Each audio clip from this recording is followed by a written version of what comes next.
കേരളത്തിൽ തെരുവോരങ്ങളിൽ ഇഷ്ടംപോലെ പട്ടികളാണ് മനുഷ്യരെ കൊല്ലുന്നത്. 3.5 ലക്ഷം മനുഷ്യരെയാണ് കഴിഞ്ഞ വർഷം കേരളത്തിൽ തെരുവ് പട്ടി കടിച്ചത്. ഞാൻ തെരുവ് പട്ടി കുറ്റം പറയുന്നത്. എന്ത് ചെയ്യാൻ പറ്റും? വീട്ടിൽ നിന്ന് പട്ടി എടുത്തുകൊണ്ട് റോഡിലിടും, നമ്മളോട് മാലിന്യം തട്ടും, ഇത് കഴിക്കും. പത്തനാപുരത്ത് 8 വയസ്സുള്ള നിയ ഫൈസൽ എന്ന് പറയുന്ന പെൺകുട്ടിയെ പേപ്പട്ടി കടിച്ചു കൊന്നു.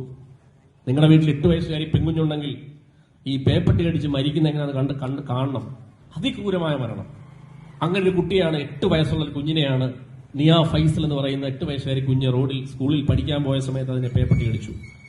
പേവിഷബാധയ്ക്ക് വേണ്ടി ആശുപത്രി കൊണ്ടുപോയി, വാക്സിൻ എടുത്തു. 3 വാക്സിൻ എടുത്തു. ആലോചിച്ച് നോക്കണം, എന്തൊരു ക്രൂരമാണെന്ന് ആലോചിച്ച് നോക്കി. 3 വാക്സിൻ എടുത്തു. മാതാപിതാക്കളുടെ ആശ്വാസം എന്തായിരിക്കും? കറക്റ്റ് ടൈമിൽ മരുന്ന് കൊടുത്തു, വാക്സിൻ കൊടുത്തു, കുത്തിവെച്ചു. 4ാമത്തെ വാക്സിൻ എടുക്കുന്നതിന് മുമ്പ് പേവിഷബാധയുടെ കുഞ്ചു മരിച്ചു. അമ്മ ഒറ്റ ചോദ്യം ചോദിച്ച ചോദ്യം, സാറേ 3 പ്രതിരോധ കുത്തിവെപ്പ് നടത്തിയിട്ട് എന്റെ മകൾ എങ്ങനെയാ മരിച്ചേ? ഡോക്ടറോട് ചോദിച്ചു. ഡോക്ടർ പറഞ്ഞത് കഴുത്തിലാണ് കടിയേറ്റത്, അതുകൊണ്ടാണ് പെട്ടെന്ന് വിഷം കയറിയത്. എന്തോ ഒരു പൂക്കൃത്തരം വന്ന് ആലോചിച്ച് നോക്കണേ. 25 കോടി രൂപയുടെ മരുന്നാണ് കേരളത്തിൽ, 25 കോടി രൂപയുടെ മരുന്നാണ് ഒരു വർഷം സ്റ്റോർ ചെയ്യുന്നത്. 0 മുതൽ 8 ഡിഗ്രി സെൽഷ്യസിൽ ഇത് സൂക്ഷിക്കണമെന്ന ഈ കമ്പനി ഇതിന് പുറത്ത് എഴുതി വെച്ചിരിക്കുന്നു. നാഴിക 40 വട്ടം കറണ്ട് പോകുന്ന, നാഴിക 40 വട്ടം സമരം ചെയ്യുന്ന നാട്ടിൽ ഈ കുന്ത്രാണ്ടം, ഈ മരുന്ന് പ്രതിരോധ കുത്തിവെപ്പ് ഉള്ളതാണോ എന്ന്, ഇതിന് ഈ പറയുന്ന രോഗപ്രതിരോധ ശക്തി ഉണ്ടോ എന്ന് കുത്തിവെക്കുമ്പോൾ ആരെങ്കിലും നോക്കാറുണ്ടോ? മുഴുവൻ ആ ഔഷധ ഗുണവും പോയതിനു ശേഷമുള്ള പച്ചവെള്ളമായിരിക്കത്തില്ല പെൺകുഞ്ഞ് കുത്തിവെച്ചിട്ടുണ്ടോ? മരിച്ചു. 8 വയസ്സുള്ള കുഞ്ഞാ. നിങ്ങൾ വെറുതെ ഇരിക്കുമോ? നിങ്ങളുടെ വീട്ടിൽ ആ കുഞ്ഞ് ഇതുപോലെ മരണപ്പെട്ടു പോയാൽ നക്സലൈറ്റ് ആവത്തില്ലേ? ഇവന്മാരൊക്കെ വീട്ടിൽ കയറി വെട്ടിക്കൊല്ലത്തില്ലേ? കൊല്ലും.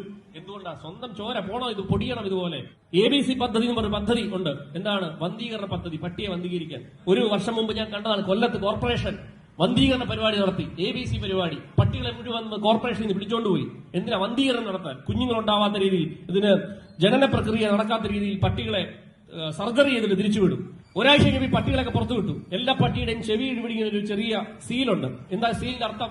ഈ പട്ടിയെ ശസ്ത്രക്രിയക്ക് വിധേയമാക്കി ആ പട്ടി കാരണം ഇനി ഒരു പട്ടി ഈ ഭൂമിയിൽ ഉണ്ടാവത്തില്ല. അതിന്റെ പരിപാടി നിർത്തിച്ചു.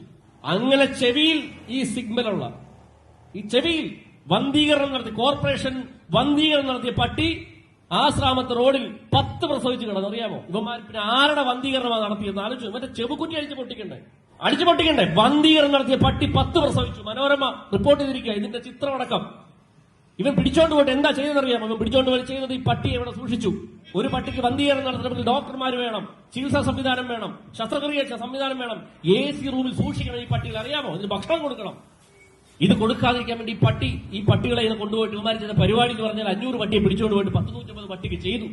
ബാക്കി പൈസ ഇവന്മാർ പുട്ടടിച്ചു തിന്നു. ഇവന്മാരെല്ലാം കൂടെ ചേർന്നല്ലേ അപ്പൊ കൊച്ചിനെ കൊന്നത്. ആലോചിച്ച് നോക്കണ്ടേ? സത്യത്തിൽ എന്റെ മകള് വല്ലതായിരുന്നെങ്കിൽ ഞാൻ ആയുധമായിട്ട് പുറത്തിറങ്ങിയത്. എന്റെ കുഞ്ഞിനെ വല്ലതും ചെയ്തെങ്കിൽ ഇവന്റെയൊക്കെ വീടുകളിൽ ആയുധവുമായി ഞാൻ കയറി. കാരണം ഞാൻ സമ്മതിക്കത്തില്ല, ഞാൻ അത് വിട്ടുകൊടുക്കത്തില്ല. കാരണം ഇതിനൊക്കെ പ്രതികരിക്കാൻ ഈ നാട്ടിൽ ഏതെങ്കിലും മനുഷ്യന്മാരുണ്ടോ? എല്ലാവരും അവന്റെ രാഷ്ട്രീയം. എന്നിട്ട് കമ്മ്യൂണിസ്റ്റുകാർ ചോദിച്ചിരിക്കുന്ന ചോദ്യം, കുട്ടി നടന്നു പോയിട്ടല്ലേ എന്ന്. പിന്നെ ഇവന്റെയൊക്കെ സഖാവിന്റെ കൊച്ച് സേറ്റ് കാറിൽ കയറി വിഴിഞ്ഞം തുറമുഖത്ത് ഉദ്ഘാടനത്തിന് പോയതുപോലെ കൊണ്ടുപോകാൻ ഈ പാവപ്പെട്ടവന് കാറുണ്ടോ? ഇല്ല. എന്റെ മോള് കാറിലാ പോകുന്നത്, സ്കൂൾ ബസ്സിലാ പോകുന്നത്. സാധാരണക്കാരന്റെ മക്കളെ ഈ റോഡിലൂടെ നടന്നു പോകുന്നത്. അവന് സ്കൂൾ ബസ്സിൽ വിടാൻ പൈസ കാണത്തില്ല, കാറിൽ കൊണ്ടുപോയി സ്കൂളിലാക്കാൻ സംവിധാനം കാണത്തില്ല.